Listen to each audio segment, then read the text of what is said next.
The back half of June is going to put you on the spot, Libra. Not in a cruel way. In a way that matters. Someone, maybe a partner, maybe yourself in a quiet moment, is going to ask you directly what you want. And for once, you will not be able to deflect, design around it, or turn the question back on them. This is your answer to give. Saturn has been sitting directly opposite your sign, and in love, this means the easy charm that usually smooths everything over is not landing the way it used to. Your partner, or the person you are interested in, can feel when you are performing harmony instead of speaking truth. That beautiful surface you create, the curated playlist, the perfect lighting, the right words, it is not hiding the tension underneath anymore. Saturn opposite Libra demands substance over style. What this means for you in the second half of June is simple but not easy. You have been asked, or you will be asked, what you actually want. Not what works for both of you. Not what keeps the peace. What you want. And I know that question might feel almost foreign, because you have spent so long considering everyone else's needs alongside your own that your own desire got quiet. This is the moment to let it speak. One concrete thing to do. Before the month ends, tell one person one true thing about what you need in love. Not a hint. Not a beautifully designed suggestion. A clear sentence. I need this. I want that. Say it once, out loud, and see what happens when you stop designing the relationship and start being in it. Mercury is squaring your sign through the middle of the month, and for Libra, Mercury squares often show up as mental noise that will not quiet down. You are replaying conversations, rehearsing what you should have said, wondering how you came across. That constant social processing is exhausting, and your body is carrying the weight of it. The tiredness you feel right now is not laziness. It is the cost of performing harmony in every room you enter. Your nervous system needs a break from being the person who makes everyone comfortable. One concrete thing. Cancel one social obligation in the next 2 weeks. Not the important ones. The one you said yes to because saying no felt rude. Give yourself one evening of genuine silence, no music curated for the mood, no texting, no scrolling. Just quiet. Let the performer rest. Mars is moving through Taurus, which sits in a supportive angle to your sign. This gives you a slow, steady kind of courage at work right now. Not the flashy kind. The kind that lets you plant your feet and say what you think before checking if everyone agrees. Your instinct to create harmony in the workplace is a gift, but it can also mean your own ideas get smoothed away before anyone hears them. The second half of June is asking you to speak first sometimes. Not to dominate. Just to exist before consensus. One concrete move. In your next meeting or work conversation, share your thought before asking what everyone else thinks. Let your idea stand on its own for a moment. You might be surprised how much weight it carries when you stop apologizing for having it. Jupiter is in Cancer right now, sitting in a position that gently supports your sign. In money matters, this shows up as quiet opportunities for growth, but only if you are willing to ask for them. Libra often undercharges, underasks, and undervalues what they bring to the table because it feels more graceful to accept what is offered. Jupiter is reminding you that asking for more is not greedy. It is honest.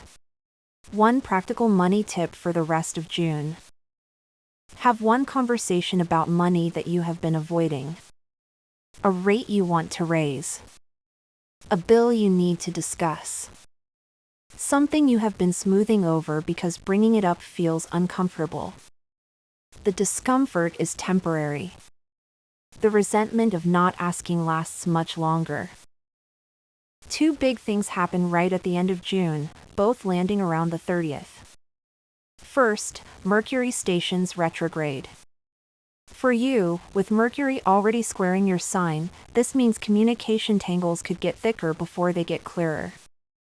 Conversations you thought were finished might need revisiting. Things you meant to say but swallowed could come back up. This is not a disaster. It is a chance to say what you actually meant the first time. The full moon on the 30th lands in a part of your chart that asks you to look at what you have been building and whether it actually reflects what you want. Full moons illuminate. They show you what is there. If you have been performing a version of your life that does not fit anymore, this moon will make that very clear. Use the last week of June to review. What needs to stay? What needs to go? What needs to finally be said? Now we are moving into the pick a pile portion. Take a breath here. Let everything I just said settle for a moment. The theme for these 3 piles comes directly from what we talked about in love, this question of what you actually want. What happens when you finally name your own desire out loud? I have 3 charms here for you to choose from. Pile 1 is the brass key, old and ornate, the kind that unlocks something that has been closed for a long time. Pile 2 is the cracked mirror, still reflecting but with a line running through it, showing you something true but fractured. Pile 3 is the red thread, unwinding from its spool, the kind that connects things across distance and time. Look at each one in your mind. Notice which one your attention keeps returning to. That is your pile. If you feel pulled to more than one, listen to all of them, but start with the one that called you first. When you are ready, find your pile. Pile 1, you chose the brass key. Let me turn over your first card. This is the 5 of Pentacles reversed. Upright, this card shows someone out in the cold, feeling left out, struggling, believing they do not have enough. Reversed, that scarcity is ending. You have been operating from a fear that if you name what you want, there will not be enough, or you will not be chosen, or the wanting itself is too much. That fear is old. And it is losing its grip on you. The door you thought was locked is starting to open. Your second card is the Hierophant reversed. This card upright represents tradition, structure, the rules everyone follows. Reversed, it is asking you to question the inherited beliefs you have been living by. Someone taught you that wanting too much was selfish. That good partners do not make demands. That keeping the peace is more important than speaking your truth. Those are not your rules. You just borrowed them. And you can put them down now. Your third card is the Wheel of Fortune upright. This is one of the most powerful cards in the deck for change. The wheel is turning. Not because you forced it, but because you are finally ready to let it. When you stop clinging to old fears and borrowed rules, life can move. Luck can find you. Things that felt stuck begin to shift. This is not random chance. This is what happens when you get out of your own way. Here is your concrete guidance, Pile 1. The brass key unlocks when you stop believing you have to earn the right to want something. Name one desire this week. Not a safe one. A real one. Say it to yourself first if you need to. Then say it to someone who matters. The wheel is already turning. Help it along. Pile 2, you chose the cracked mirror. Let me turn over your first card. This is the 10 of Swords upright. I know this card looks dramatic, and it is. It shows an ending. Something is over, or something needs to be over. In the context of what you actually want, this card is saying that you cannot keep pretending a situation is working when it clearly is not. The performance of happiness is exhausting you. The crack in the mirror is showing you truth, even if it hurts to look. Your second card is the 4 of Cups upright. This card shows someone sitting with 3 cups in front of them, a fourth being offered, but they are not reaching for any of it. They look bored, disconnected, numb. Pile 2, the numbness you might be feeling is not because nothing good is available. It is because you have been so focused on what you should want that you have lost touch with what you actually want. The boredom is a symptom. Underneath it is grief for the self you set aside. Your third card is the Hermit reversed.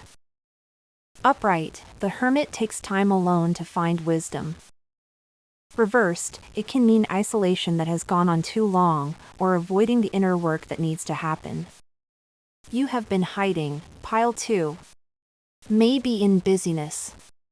Maybe in relationships where you only mirror the other person. Maybe in a version of yourself that everyone likes but you do not recognize anymore. The Hermit reversed says it is time to come back. Here is your concrete guidance, pile 2. The cracked mirror shows you what is real, not what you wish were real.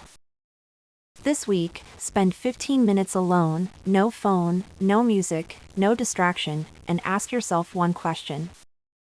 What do I actually want that I have been afraid to admit? Write it down. You do not have to show anyone. But you need to see it yourself. Pile 3, you chose the red thread. Let me turn over your first card. This is the Chariot upright.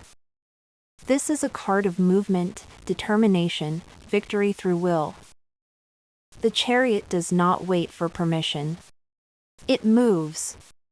In the context of what you actually want, this card is telling you that you already know. You have known for a while. The question is not what do I want? The question is when will I finally go after it?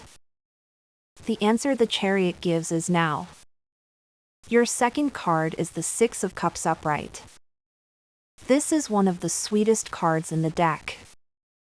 It speaks of nostalgia, innocence, something from the past returning. Pile 3, as you move toward what you want, something or someone from your past is connected to this. Maybe it is a dream you had when you were younger that you set aside. Maybe it is a person. Maybe it is a version of yourself who knew what she wanted before the world taught her to be polite about it. The red thread connects you to something that never really left. Your third card is Judgment upright. This is a major arcana card, and it carries weight. Judgment is about awakening, answering a call, rising into a new version of yourself. Not because someone told you to. Because something inside you finally said yes. Pile 3, the red thread is pulling you towards something that matters. This is not a small want. This is the kind of desire that reshapes your life when you finally honor it. Here is your concrete guidance, pile 3. The red thread does not let go. Whatever you have been feeling pulled toward, stop treating it like a maybe. Treat it like a yes. Take one real step this week, not a plan, not a someday, an action. Book the thing. Send the message. Say the words. The Chariot is ready. Judgment is calling. Move. Libra, the second half of June is asking you to stop being the mirror and start being the voice. What you want matters. Naming it out loud changes everything, even if the answer does not come right away. The asking itself is the shift. Thank you for spending this time with me. Take what landed and leave the rest. I will see you next time.